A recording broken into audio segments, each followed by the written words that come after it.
Me gustaría ser como él, solíamos decir muchos de sus compañeros, y quien callaba, no por ello dejaba de rumiarlo en su mollera.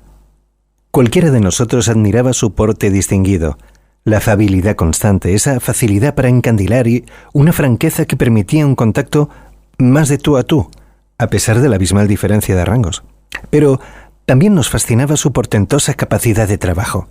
Era el primero en llegar a la oficina y el último en abandonarla, además de la claridad de ideas y la pulcritud y orden que mantenía siempre en su despacho.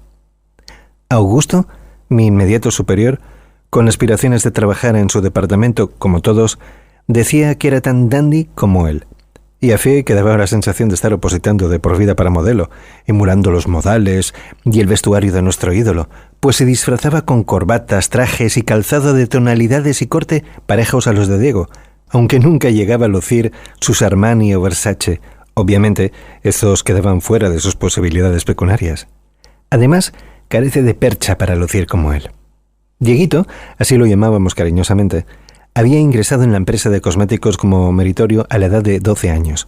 A los 16, recién estrenados, era un administrativo más con el mismo sueldo de un colega con mayoría de edad, y a los 25 había salvado todos los obstáculos hasta lograr el cargo de director de ventas. A los 28, solo aspiraba a ascender a director general de Cosmibel S.A. y a un puesto en el consejo de administración de la compañía, un objetivo nada descabellado, teniendo en cuenta que el presidente y mayor accionista de Cosméticos y Belleza Sociedad Anónima era su suegro. En la central donde trabajábamos unas 40 personas, entre directivos y personal de administración, hacíamos apuestas en lo concerniente al brillante porvenir de Dieguito y casi todos deseábamos lo mejor para nuestro compañero, pues lo apreciábamos por su inusitada campechanía. Desde luego, era inteligente para las relaciones humanas y las cultivaba a sabiendas de que así su plantilla se sentía más querida y útil, lo cual redundaba en mayor productividad por nuestra parte. Además, si en lo profesional era un triunfador, en su vida privada los hados le sonreían como a muy pocos de nosotros. Su matrimonio con Laura había sido un éxito, y desde luego verlos pasear juntos era la envidia de cualquiera. Ella era muy hermosa, no en balde había tenido sus devaneos con el mundo de la moda, y encima tenía una elegancia y un saber estar propios de una princesa, sin dudarlo. Laura formaba junto a Dieguito una pareja capaz de paralizar el rebuzno de un burro. Además, se les veía como unos padres maduros y responsables en la educación de sus dos hijos, y sin el más leve contratiempo. A Laura, un año más joven que él, la había conocido siendo todavía uno más de los administrativos. Pronto congeniaron. No en vano, las idas y venidas de la joven por la central se incrementaron misteriosamente. ¿Acaso tras un súbito flechazo? La cuestión es que tras varios años de noviazgo, el gran jefe bendijo la unión de su hija con el prometedor subalterno sin poner el más mínimo inconveniente. «Pronto serás uno más del consejo de administración», solían comentarle los hombres de confianza de su suegro. Sin embargo, don Claudio Roncal se mantenía en un hermetismo desconcertante y su yerno era incapaz de escudriñar sus pensamientos, así que no se hacían muchas ilusiones en lo concerniente a los buenos augurios. Como no lo creía, se sumergía en su frenética actividad de ejecutivo, ayudando y aconsejando a cuanto subalterno se lo pidiera y haciendo méritos a un tiempo. Su jornada diaria no bajaba de 12 horas. Hasta las 8 de la tarde permanecía al pie del cañón, pero era frecuente verlo abandonar la oficina a las 10 o a las 11 de la noche.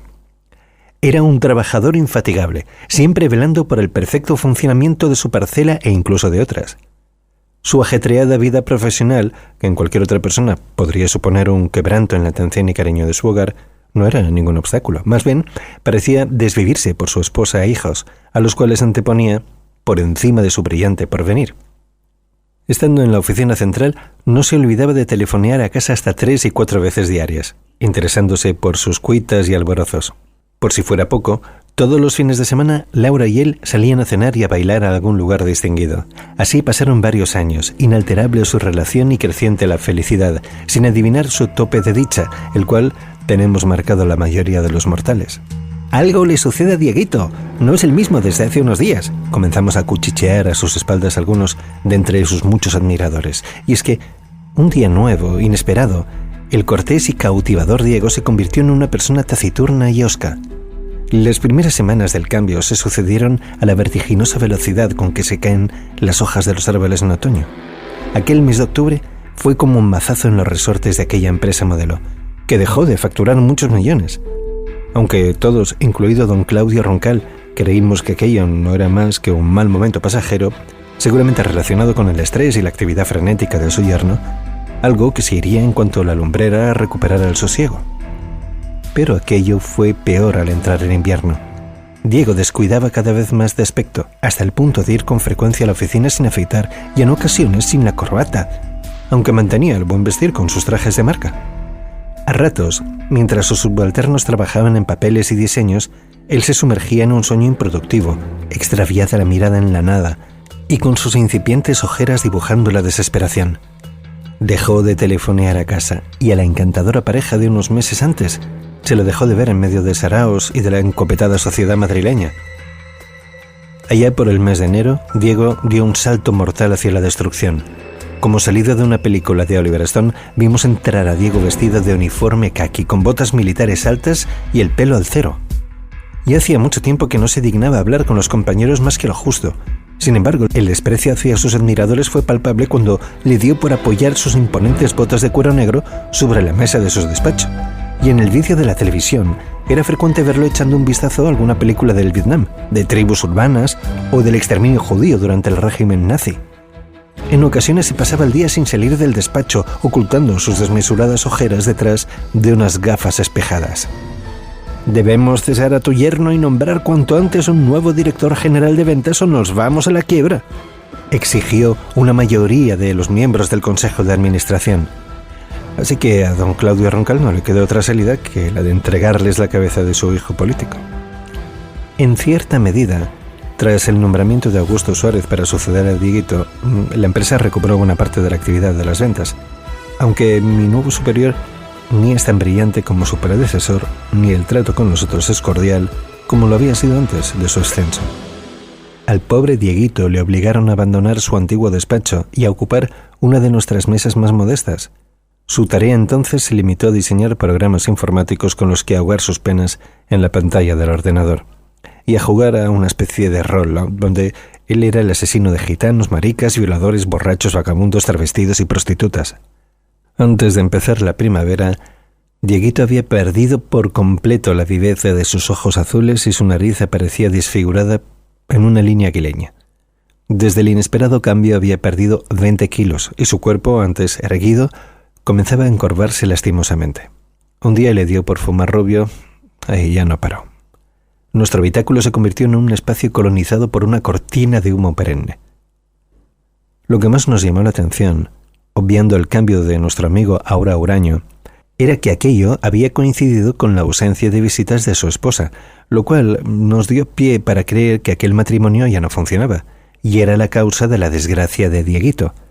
El silencio del gran jefe nos tenía sumidos en la ignorancia de las verdaderas razones de la ausencia de su hija Laura, aunque todos intuimos que el divorcio estaría al caer y a continuación vendría el despido. «Este tío se está volviendo majara», comentábamos sin tapujos a espaldas de él. Y es que otro buen día, de sorpresa, apareció en la oficina con los brazos tatuados de arriba abajo, con símbolos del nazismo, con cruces gamadas, el rostro de Hitler, soldados a punto de asesinar y las iniciales Exes. Además portaba linchacus, un puño americano, esposas, machete militar y quién sabe si algún artilugio de guerra más contundente. Inesperadamente, allá por el mes de mayo, Dieguito dejó de acudir a la oficina y todos pensamos que don Claudio Roncal se habría atrevido a darle puerta ante la insistente petición de sus colegas del consejo, que no veían con buenos ojos que el otrora cerebro de ventas se entretuviera en majaderías, dando una imagen de la empresa ciertamente patética. Pero no fue así. Ni siquiera se había separado de la mujer legalmente.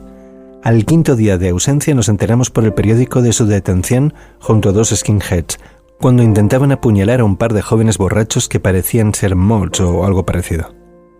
A Diego lo habían interrogado en la comisaría de Argüelles, confesándose autor de la intentona homicida y de 4 asesinatos de gente marginal que se venían perpetrando en las últimas semanas a manos del grupo denominado Exterminadores de la Escoria.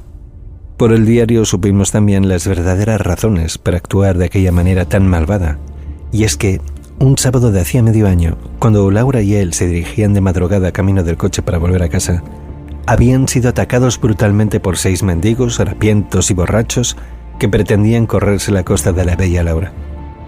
La esposa fue brutalmente violada mientras el marido permanecía atado y amordazado, incapaz de ayudarla.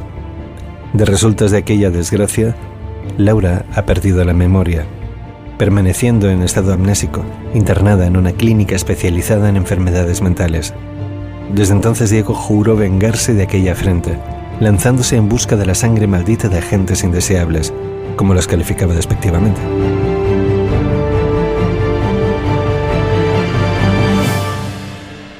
Una vez que todos sabemos las verdaderas razones de la caída en picado de nuestro amigo Dieguito, Augusto, su sucesor, que ahora viste Armani y Versace, para justificar esa distancia jerárquica que nos separa desde su estreno como director de ventas, nos vacila con la frasecita y, por no desairarlo y a fin de seguirle la corriente, nos adelantamos a su sentencia diciéndole que son cosas de la vida.